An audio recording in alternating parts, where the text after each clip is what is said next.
I've debated sharing this for years, but I keep thinking about it, especially now as the weather's turned. Maybe writing it down will help, or even save someone from what I went through. This happened when I was living in eastern British Columbia a few years back, before the pandemic.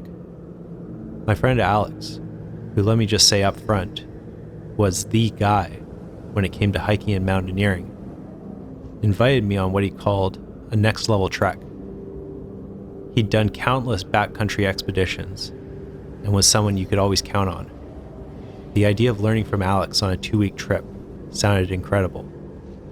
When he sent me photos of the ridges and frozen lakes and streams we'd cross, I said yes without hesitation. Packing for the trip was almost as exciting as the trek itself. Alex was meticulous, laying out all our gear like it was a military operation. He checked everything twice and made sure I had enough layers to survive possible freezing temperatures. "You'll thank me later," he said, tossing a pair of extra warm gloves into my bag.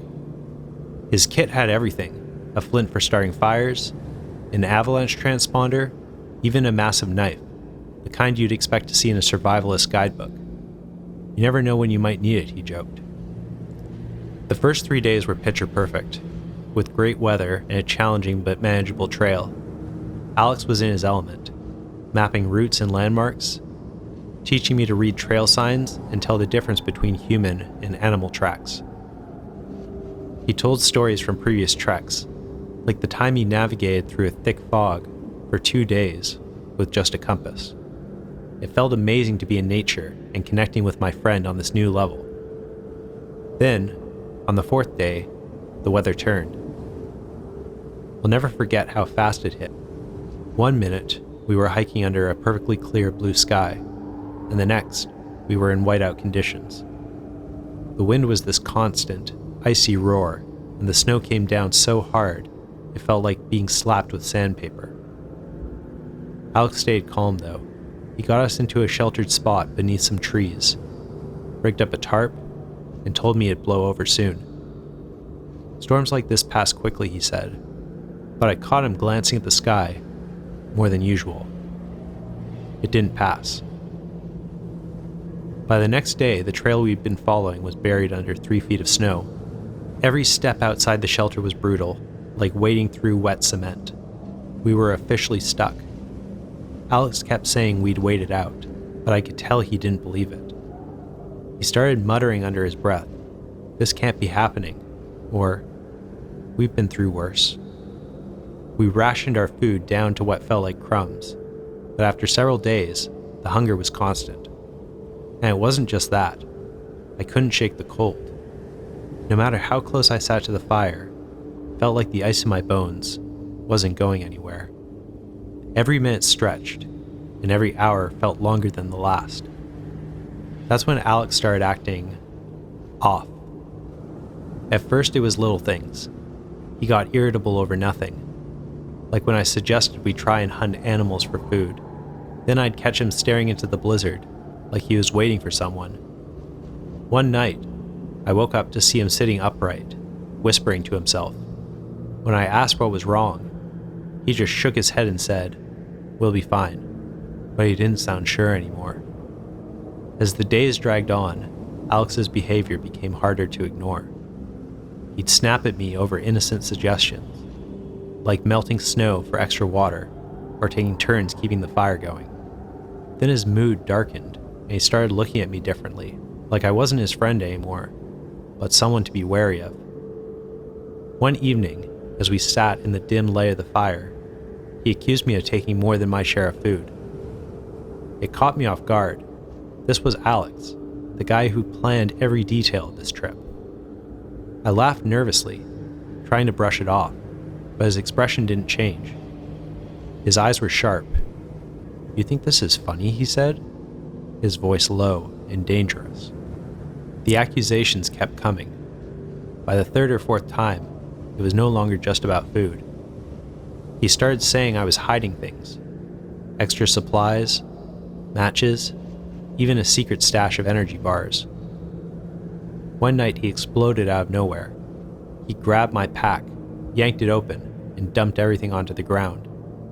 Socks, a flashlight, my journal, all of it spilled out into the snow.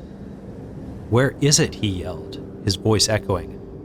I stammered, trying to calm him down, but he wasn't listening. He was pacing in tight circles, running his hands through his hair, muttering under his breath about how I'd led us here on purpose, like I masterminded the whole disaster. It wasn't just his words either. His confidence, that reliable energy he always carried, was all but gone. He twitched now, his movements jerky and restless, like his body couldn't contain whatever he was thinking. His eyes darted around the shelter, barely landing on anything for more than a second. The Alex I knew, who taught me how to read trail signs and crack jokes about bears, was gone, replaced by someone I barely recognized. I didn't know what to say. Every attempt to reason with him seemed to make it worse. He'd fix me with this intense, almost predatory stare, like he was waiting for me to slip up and prove him right. That night, as I lay in my sleeping bag, pretending to sleep, I could hear him, pacing outside the shelter, his boots crunching in the snow, his muttering growing louder. I caught fragments of his words. Can't trust him. Should have known. My chest felt tight. For the first time I started wondering if I'd make it off the mountain with Alex, still as my friend, or even at all. The worst part was the knife. I don't know where he'd been hiding it, but suddenly it was always in his hand. It wasn't casual either. He'd grip it tight, his knuckles white. When I asked why he had it, he gave me this look, like I was too stupid to understand. It's the only way, he said. At night, his whispers got louder. I started sleeping with my boots on, just in case I needed to get out fast. When the storm finally broke, I thought we were saved. The sun came out, and the snow sparkled like nothing had happened. But Alex was worse. That morning, he cornered me by the fire. His face was sunken, his eyes wild, and he had the knife out. "You brought us here," he said, his voice trembling. "You did this." I tried to reason with him, but he wasn't hearing it. He lunged at me, and I don't remember much after that. Just the sound of my heartbeat in my ears, the crunch of snow as I scrambled away, and the way the knife glinted in the sunlight. Then, suddenly, voices. Real human voices. The rescue team showed up like something out of a dream. They pulled Alex off me and got us down the mountain. He had to be sedated, and I found out later they took him straight to a psychiatric facility.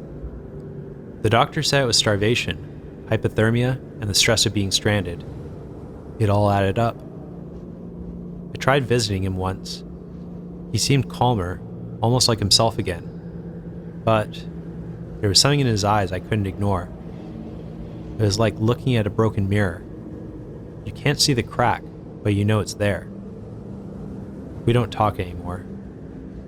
He reached out a few times, but I can't bring myself to respond. Every winter, though, I think about that trip. About the snow, the cold, and the way Alex's voice sounded when he whispered, "It's the only way."